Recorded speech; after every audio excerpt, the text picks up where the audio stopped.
اتحادی ممالک ہیں اب انہیں طاقتور بنانا ہے، اب اس کے مطابق جو شطرنج ہے اس کی بساط، اس کی چالیں جو ہیں وہ ڈیزائن کی جائیں گی۔ تو لہٰذا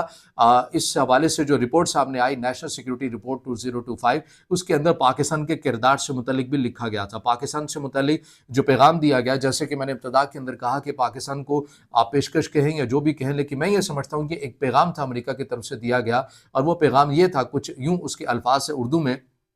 کہ امریکہ پاکستان کو اب مشرق نہیں بلکہ مغرب کی طرف دیکھنا ہوگا، اور مغرب میں کیا ہے؟ افغانستان ہے۔ اس کے ساتھ ساتھ اب ان تمام چیزوں کو اگر آپ ملاتے ہیں تو آپ کو یہ کھیل بڑی آسانی کے ساتھ سمجھ میں آ جاتا ہے کہ امریکہ یہ تو سمجھتا ہے کہ پاکستان کبھی بھی چین کے مخالف اتحاد کے اندر ہمارا حصہ نہیں بنے گا، ہمارا پارٹنر نہیں بنے گا۔ تو پھر سوال یہ ابھرتا ہے کہ جب امریکہ اس بات کو خود باخوبی طور کے پر جانتا ہے تو پھر وہ کیوں ایسی جو چیزیں وہ ڈیزائن کرے گا کہ پاکستان اس کے کیمپ میں چلا جائے؟ اس کے ساتھ جو ایک اور جو پوائنٹ جڑا ہوا ہے وہ یہ ہے کہ امریکہ یہ تو جانتا ہے کہ پاکستان مکمل طور کے پر چین کا مخالف اتحاد میں نہیں جا سکتا، لیکن ہم پاکستان کے ساتھ اس حد تک تو تعلقات اپنے استوار کریں کہ وہ مکمل طور کے پر بھی چائنا کے بلاک میں نہ جائے۔ یعنی مثال کے طور پر آپ کا، اگر میں اس کو اگزامپل دے کر یوں سمجھاؤں کہ آپ ایک فرد ہیں اور آپ کے دو افراد کے ساتھ اچھے تعلقات ہیں، اور اگر ان دونوں کے درمیان اگر کوئی اختلاف ہو گیا، لڑائی ہو گیا، تو آپ کسی ایک کے معاملے کے اوپر جانبداری تو ظاہر نہیں کریں گے، آپ ہچکچائیں گے، کیونکہ اگر آپ کا جھکاؤ ایک کی طرف ہوگا تو جو دوسرا ہے وہ ناراض ہو جائے گا، اگر آپ پہلے کی طرف ہوگا تو پھر وہ ناراض ہو جائے گا۔ تو اس پالیسی کے اوپر چلتے ہوئے امریکہ یہ چاہتا ہے کہ پاکستان اگر چائنا کے بلاک میں مکمل طور کے اوپر نہیں، یا ہمارے ساتھ وہ مکمل طور کے اوپر نہیں آنا چاہتا، تو وہ درمیانی حصے میں تو رہے، اور درمیانی حصہ یہ ہے کہ ہم مڈل ایسٹ کے اندر پاکستان کو پولیس مین کا کردار دینا چاہتے ہیں اور اپنی لائن ڈرا کر کے دینا چاہتے ہیں۔ بدلے میں پاکستان کیا لے؟ پاکستان کے لیے مواقع ہیں کہ عالمی سطح کے پر ہماری حمایت لے۔ IMF، کیونکہ پاکستان کی معیشت اس حد تک مضبوط نہیں ہے، عالمی مالیاتی جو ادارے ہیں اس میں کہیں نہ کہیں پاکستان کو امریکہ کی حمایت درکار ہوتی ہے، لہٰذا ہم وہ حمایت کرنے کے لیے بھی تیار ہیں۔ بدلے میں پاکستان یہاں پر اپنا فوکس کرے، اور اگر ایسا نہ کرے، اور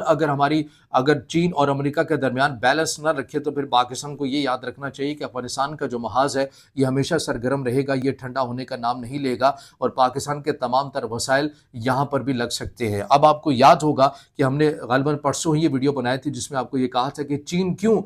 کترا رہا ہے، یا چین یہ کیوں پاکستان کو مشورہ دے رہا ہے کہ افغانستان کے ساتھ فوڈ اسکیل وار آپ نے نہیں کرنی ہے، اس معاملے کی طرف نہیں پڑھنا ہے۔ اس کی وجہ یہ ہے کہ جو دشمن ہے یا عالمی طاقتیں ہیں وہ منصوبہ ہی یہ رکھتے ہیں کہ پاکستان کو فوڈ اسکیل وار کے اندر ایک ملک کے ساتھ انگیج کر دیا جائے، اور وہ ملک بھارت نہ ہو، کیونکہ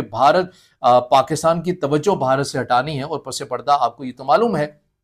اس میں تو کھلے عام یہ چیز ہے کہ بھارت اس خطے کے اندر امریکہ کا تصویراتی پارٹنر ہے۔ اور ممکن ایسا بھی لگتا ہے کہ اس رپورٹ کو پڑھنے کے بعد مجھے آن اے لائٹر نوٹ یہ بھی یاد آ گیا کہ شاید ایسا لگ رہا ہو کہ بھارت نے بھی امریکہ کو شکایت لگائی ہو کہ جناب والا پاکستان کا تو پہلے کچھ کیجیے، اس کا تو دھیان ہماری سرحدوں سے یا ہمارے ملک سے تو ہٹائیے، ہم تیاری نہیں کر پا رہے ہیں چین کے خلاف، ہمیں ان کو بار بار چیزیں دیکھ کر ڈیزائن کرنی پڑتی ہیں، جبکہ ہم تو چائنا کو دیکھ کر کرنا چاہ رہے ہیں۔ تو اگر آپ کا 10 سالہ منصوبہ ہے چین کے ساتھ کوئی تصادم کا، تو مہربانی کریں پہلے پاکستان کا تو دھیان یہاں سے وہاں، وہاں سے یہاں تو کریں۔ اور یعنی یہ وہی بات ہوگی کہ ہم انقلاب اس لیے نہیں لے پا رہے کیونکہ گھر سے جب باہر نکلتے ہیں تو پولیس اور آرمی کھڑی ہوتی ہے۔ یہ ویسی ہی بات بھارت بھی آپ کو کرتا ہوا نظر آتا ہے کہ ہم تو اس لیے چین کا مقابلہ نہیں کر پا رہے کیونکہ درمیان میں پاکستان کھڑا ہوا آپ کو نظر آتا ہے۔ تو اس تمام صورتحال کو دیکھنے کے بعد ایسا لگتا ہے کہ پاکستان کے لیے ایک گریٹ گیم ہے جو آپ کو یہاں پر چلتی ہوئی نظر آتی ہے۔ افغانستان کی سرحدوں کے پر جو کشیدگی کا ایک ماحول ہے، اور ہم کئی بار آپ کو کہہ چکے ہیں کہ جو موجودہ افغانستان کے اندر سیٹ اپ ہے طالبان رجیم، یہ خود سے آ کر نہیں بیٹھ گئی، یہ طاقت کے بلبوتے کے اوپر نہیں بیٹھے، بلکہ ان کو لایا گیا ہے، اور یہ وہی ڈکٹیشن لیتے ہوئے نظر آتے ہیں جیسے عالمی طاقتیں آپ کو کہتی ہیں۔ ظاہری طور کے اوپر جتنا مرضی انہیں کوئی چاہے عقیدت کے نام کے اوپر انقلابی بنا لے، میرے سامنے آج بھی وہ رپورٹ سامنے ہے رشیا کے تھنک ٹینک کی جس میں یہ کہا گیا تھا کہ آپ طالبان رجیم کے ساتھ جو کچھ مرضی بھی کر لیں، لیکن ان کی جو وفائیں ہیں، ان کی امیدوں کا جو محور اور مرکز ہے وہ ہمیشہ واشنگٹن تھا اور واشنگٹن ہی رہے گا۔ تو یہ تمام تر وہ چیزیں ہیں جو ایک گریٹ گیم اور ایک جیو پولیٹیکل تناظر میں آپ کو چلتی ہوئی نظر آتی ہیں، لیکن پاکستان ممکنہ طور پر ایسا چاہتا ہے کہ وہ چین اور پاکستان کے درمیان توازن بھی رکھے، لیکن البتہ جہاں پر چین کو ضرورت پڑے گی پاکستان کو، تو لگتا ایسے ہے کیونکہ چین اور پاکستان کے جو تعلقات ہیں وہ اقتصادی لحاظ سے بھی اور وہ تصویراتی لحاظ سے بھی بہت زیادہ اہمیت کے حامل ہیں۔ آپ اس بات سے اندازہ لگائیے کہ پاکستان کے پاس جو عسکری اکوپمنٹ ہے اس کے اندر 80% چائنا کا ہے، اور پھر حالیہ دنوں کے اندر بھی ہم نے دیکھا جب پاکستان اور انڈیا کی جو جنگ ہوئی کس طرح سے چین نے بڑھ چڑھ کر بھی اپنا کردار ادا کیا۔ تو پاکستان کے لیے ایک نیا نقشہ، ایک نئی گیم ڈیزائن کی جا رہی ہے، اور ایک گریٹ گیم آپ کو چلتی ہوئی نظر آ رہی ہے پاکستان سے متعلق، اور افغانستان کے اندر کس طرح سے پاکستان کو الجھا کے رکھنا ہے۔ اگر پاکستان ہماری بات مان گیا اور اس حد تک انگیج نہ ہوا چین کے معاملے میں، تو ویل اینڈ گڈ، جو سرحدی تناؤ ہے افغانستان کا اسے کسی حد تک اس کی انٹینسٹی کو کم کر دیا جائے گا، اور اگر نہیں ہوا تو پھر وہاں سے جو شدت ہے وہ رہے گی، اور پھر معاملہ کہیں اور جاتا ہوا آپ کو نظر بھی آئے گا۔ یہ تمام تر وہ چیزیں ہیں جو اس خطے کے اندر چلتی ہوئی آپ کو نظر آ رہی ہے۔ کوشش ہماری اب یہ ہے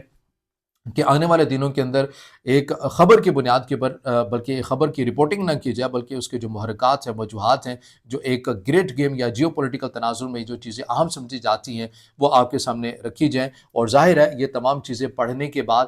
خبروں کا مطالعہ کرنے کے بعد، جو ایک تجزیے کے طور کے اوپر، آبزرویشن کے طور کے اوپر جو چیز ہمارے سامنے آتی ہے وہ ہم آپ کے سامنے رکھتے ہیں، اور اس سے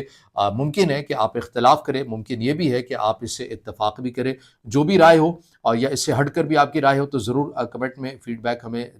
دیا کریں، اور اس ویڈیو کو جو ہے وہ زیادہ سے زیادہ آپ نے لائک بھی کرنا ہے، دوستوں کے ساتھ شیئر بھی کرنا ہے اگر آپ کو یہ ویڈیو معلوماتی لگے، اور اس کے ساتھ ساتھ اس چینل کو زیادہ سے زیادہ سبسکرائب